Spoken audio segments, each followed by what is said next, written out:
Good evening everyone. Part number 3 इतिहास का, उसका नाम है आरंभिक नगर। आरंभिक नगरों की क्या विशेषता थी? इन नगरों में से कई को दो या उससे ज़्यादा हिस्सों में विभाजित किया गया था। तो जो आरंभिक नगर थे, या तो वो दो हिस्सों में, या वो दो या दो से अधिक हिस्सों में विभाजित किया गया था। प्राय जो देखा जाता था, जो पश्चिमी भाग जो होता था वह छोटा होता था, लेकिन ऊंचाई पर बना था। उसे दुर्ग कहा गया। पश्चिमी भाग जो था वो छोटा था, लेकिन ऊंचाई पर बना था। उसे दुर्ग कहा गया था। पूर्वी हिस्सा जो था वो बड़ा था, लेकिन वो निचले स्तर पर था। उसे नगर कहा गया। और दुर्ग व नगर जो चार दीवारी बनी हुई थी, वो पकी हुई ईंटों की पकी ईंटों की बनाई जाती थी। कुछ नगरों के नगर दुर्गों के कुछ खास इमारतें बनाई गई थी। मिसाल के तौर पर मोहनजोदड़ो में खास तालाब बनाया गया था, जिसे महान स्नानागार कहा गया। अर्थात जो महान स्नानागार मिले हैं वो मोहनजोदड़ो में मिले हैं। ये इम्पोर्टेंट क्वेश्चन है। इस तालाब को बनाने में ईंट और प्लास्टर का इस्तेमाल किया गया था। जो ये महान स्नानागार बनाया गया था, उसको बनाने में ईंट और प्लास्टर का इस्तेमाल किया गया था। तथा इसमें पानी का रिसाव को रोकने के लिए प्लास्टर के ऊपर चारकोल की परत चढ़ाई जाती थी, कि जो महान स्नानागार है उसमें पानी का रिसाव न हो। रिसाव को रोकने के लिए प्लास्टर के ऊपर चारकोल की परत चढ़ाई जाती थी। इस सरोवर के दोनों तरफ उतरने के लिए सीढ़ियाँ बनाई गई थी और चारों ओर कमरे बने गए थे। मतलब कि जो था महान स्नानागार वो सेंट्रल में था और उसके चारों तरफ कमरे बने हुए थे। इसे भरने के लिए कुएं से पानी निकाला जाता था। इसे भरने के लिए मतलब एक प्रकार से कृत्रिम था ये। उसे फिर खाली कर दिया जाता था। मुख्य चीज़ है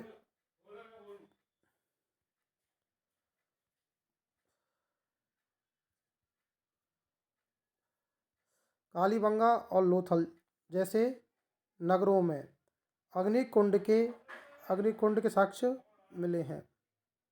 तो कालीबंगा और लोथल से ऐसा रख लो कि अग्निकुंड के साक्ष्य कैसे मिले। लो मतलब आग, तो मतलब लोथल से मिले होंगे अग्निकुंड के साक्ष्य।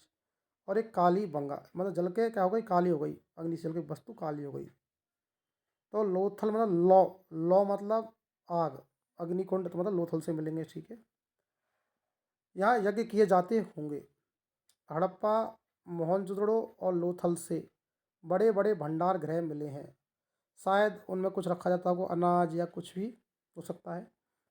हड़प्पा, मोहनजोदड़ो और लोथल से ये नगर आधुनिक पाकिस्तान के पंजाब, सिंध प्रांतों में, पाकिस्तान में मुख्य रूप से पंजाब प्रांत है और सिंध प्रांत है।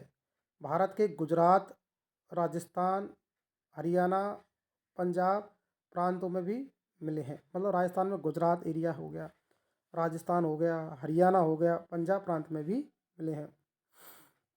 मिट्टी के लाल बर्तन जिन पर काले रंग के चित्र बने थे। जो मिट्टी के लाल बर्तन मिले हैं और उन पर काले रंग के चित्र बने हैं।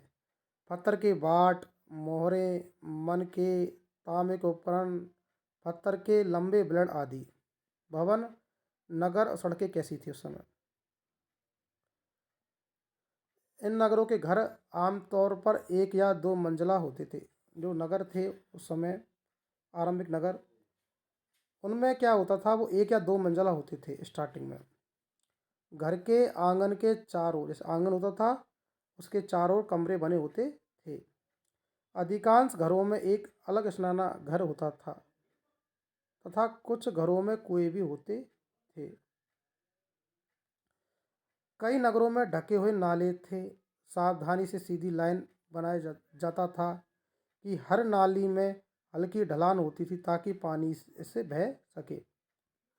अक्सर घरों की नालियां सड़क की नालियों से जोड़ दिया जाता था। बाद में बड़े नालों में मिल जाती थी। क्या टेक्नोलॉजी थी कि घर की नालियों को सड़क की नालियों से जोड़ दिया, बाद में जाकर वो बड़े नालों में मिल जाती थी। नालों को ढकने के जगह जगह पर मैन होल बनाए गए थे। मैन होल बनाए गए थे मतलब कि ताकि उनकी सफाई की जा सके उनकी। नगरीय जीवन देख लो। हड़प्पा के नगरों में बड़ी हलचल रहा करती थी। यहाँ पर लोग रहते थे, नगर की खास इमारत बनाने की योजना में जुटे रहते थे। संभवतः यहाँ के ये शासक थे तो वो लगातार सोचते रहते थे कि किस प्रकार की इमारत बनाई जाए और कैसे कैसे डिजाइन के बनाई जाए, तो वो सोचते रहते थे। यह भी संभव है कि ये शासक लोगों को भेज भेज कर दूर दूर से धातु, बहुमूल्य पत्थर तथा अन्य उपयोगी चीज़ भी मंगाते थे। मतलब ये दूर दूर से आयात भी करते थे, जैसे धातु हुए, बहुमूल्य पत्थर हुए। शासक लोग खूबसूरत मन के सोना चांदी से बने आभूषण जैसी कीमती चीज़ों को अपने पास रखते थे। इन नगरों में लिपिक भी होते थे। इन नगरों में क्या होते थे? लिपिक भी होते थे जो मोहरों पर लिखते ही थे। शायद अन्य चीज़ों पर भी लिखते होंगे। लिपिक भी मिलते हैं जो मोहरों पर लिखते थे, जो बच नहीं पाई। इनके अलावा नगरों में शिल्पकार स्त्री पुरुष भी रहते थे। मतलब कि जो शिल्पकार थे वो स्त्री पुरुष दोनों थे। अपने घरों या किसी उद्योग स्थल पर तरह तरह की चीज़ बनाते होंगे। किसी उद्योग स्थल पर तरह तरह की मतलब उस समय उद्योग डेवलपमेंट थे, इंडस्ट्रीज डेवलपमेंट था। लोग लंबी लंबी यात्राएं करते थे, कई उपयोगी वस्तुएं भी लाते थे और मिट्टी से बने खिलौने भी मिले हैं।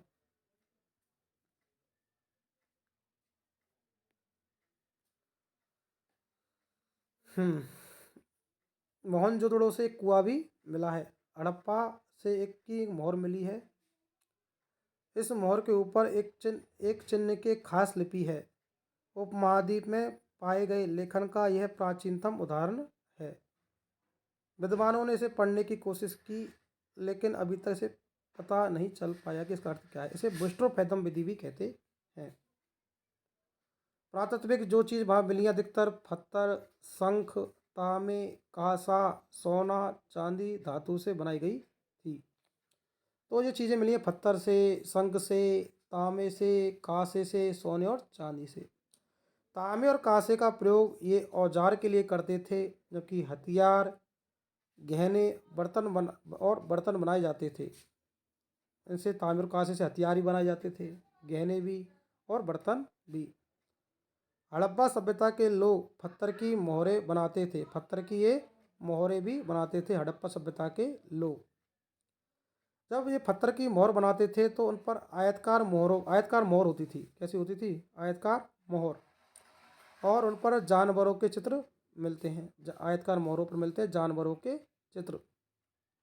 हड़प्पा सभ्यता के लोग काले रंग के डिजाइन से खूबसूरत लाल मिट्टी के बर्तन बनाते थे। मतलब खूबसूरत जो लाल मिट्टी के बर्तन थे उस पर काले रंग का डिजाइन कर देते थे। मन के जो थे वो कार्नियल पत्थर से बनाए गए थे। पत्थरों को काट कर तराश कर मन के बनाए गए। इसके बीच में छेद की गई ताकि धागा डालकर माला बनाई जाए। कढ़ाईदार वस्त्र पहने हुए एक व्यक्ति की पत्थर से बनी मूर्ति मिली है मोहन जोदड़ो से। कढ़ाईदार वस्त्र पहने हुए एक व्यक्ति की पत्थर से बनी मूर्ति मिली है मोहन जोदड़ो से, क्योंकि महान स्नानागार मिले हैं मोहन जोदड़ो से। 7 साल पहले मेहरगढ़ में कपास की खेती की गई। सबसे पहले कपास खेती की गई थी मेहरगढ़ में 7,000 साल पहले। मोहनजोदड़ो से कपड़े के टुकड़ों के अवशेष, चांदी के फूलदान का ढक्कन, मतलब कपड़ों के टुकड़े मिले हैं मोहनजोदड़ो से। चांदी के फूलदान का ढक्कन मिला है मोहनजोदड़ो से। कढ़ाईदार वस्त्र पहने व्यक्ति की मूर्ति मिली है मोहनजोदड़ो से। महान स्नानागार मिले मोहनजोदड़ो से। पकी हुई मिट्टी फैन से बनी तकलियाँ सूत कताई का संकेत मिलती है। तो उस समय सूत कताई भी होती थी। फैंस मिले हैं। फैंस क्या होते हैं? पत्थर और शंख प्राकृतिक रूप से पाए जाते हैं, लेकिन फैंस कृत्रिम रूप से तैयार किए जाते हैं। फैंस क्या होते हैं? कृत्रिम। पत्थर और शंख जैसे ही होते हैं, लेकिन कृत्रिम रूप से तैयार किए जाते हैं। ये होते हैं बालू का या स्फटिक पत्थरों के चूर्ण को गोंद में मिलाकर उनसे वस्तुएं बनाई जाती थी। उसके बाद उन वस्तुओं पर एक चिकनी परत चढ़ाई जाती थी। पहले तो बालू या स्फटिक पत्थरों के चूर्ण को गोंद में मिलाकर उनसे वस्तु बनाई जाती थी।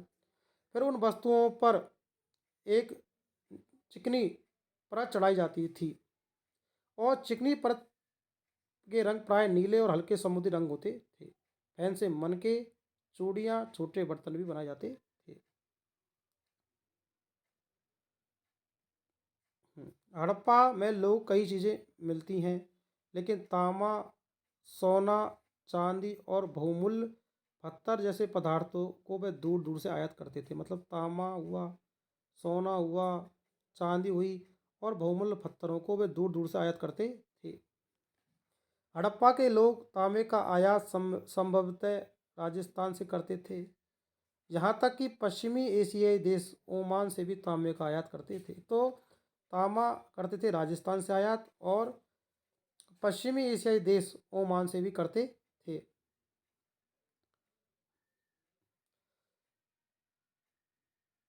कांसा बनाने के लिए तांबे के साथ मिलाई जाने वाली धातु टिन का आयात ईरान और अफगानिस्तान से किया जाता था। मतलब कि कांसा बनता है तांबा और टिन से।